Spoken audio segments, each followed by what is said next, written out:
Here I have Nokia XR21, and today I'm going to show you how to enter safe mode on this device. So to do this, firstly you have to hold down power key, and when this turn off menu appears, hold down your finger on power off. Then it suggests you to reboot to safe mode. You just tap OK and device will be restarted in a safe mode.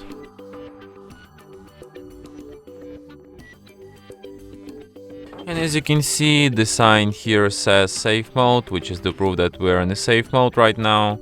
So as you can see, in safe mode you have much less apps than you normally do, because that's the way it works. It limits most of the potentially, I don't know how it's called, potentially dangerous apps.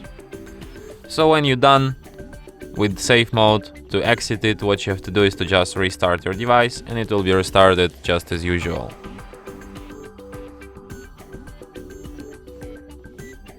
And that's it.